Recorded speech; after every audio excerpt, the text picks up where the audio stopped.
మెంతులు మన హెల్త్ కి చాలా మంచివి అంటుంటారు కదా. కానీ ఎక్కువ తీసుకోవడం వల్ల కొన్ని జాగ్రత్తలు అవసరం. ముందుగా మెంతుల వల్ల యూజెస్ ఏంటి అని అంటే, మెంతుల్లో ఉన్న సాల్యుబుల్ ఫైబర్ వల్ల గ్లూకోజ్ అబ్జర్ప్షన్ ప్రాసెస్ అనేది స్లో డౌన్ చేస్తుంది. బ్లడ్ షుగర్ లెవెల్స్ ని తగ్గించడంలో ఉపయోగపడుతుంది.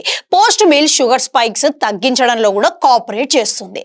అయితే మెంతుల్లో ఉన్న కొన్ని రసాయనాల వల్ల మన బాడీలో ఉన్న ఇన్సులిన్ సెన్సిటివిటీని కూడా ఇంప్రూవ్ చేస్తుంది. బ్యాడ్ కొలెస్ట్రాల్ ఉంటే కూడా దాన్ని తగ్గిస్తుంది. అయితే మెంతులు ఎక్కువ వాడితే ఏం జరుగుతుంది?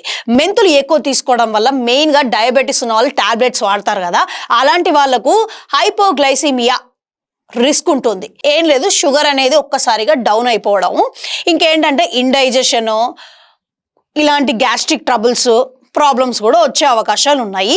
గర్భిణీలు ఎవరైతే ఉంటారో వాళ్ళు మెంతులు ఎక్కువ వాడడం వల్ల వాళ్ళకు హార్మోనల్ ఇష్యూస్ కూడా వచ్చే అవకాశాలు ఉన్నాయని అంటున్నారు. అయితే మెంతులు సరైన పద్ధతిలో ఎలా వాడాలి అని అంటే, మెంతులు నైట్ నానబెట్టిన 1 టీ స్పూన్ మార్నింగ్ ఆ నీళ్ళలోనే కలిపి తాగాలి. ఇంకోటి ఏంటంటే మెంతు పొడి ఒక 2 గ్రామ్స్ వరకు తాగొచ్చు, అంతకు మించి తీసుకోకూడదు.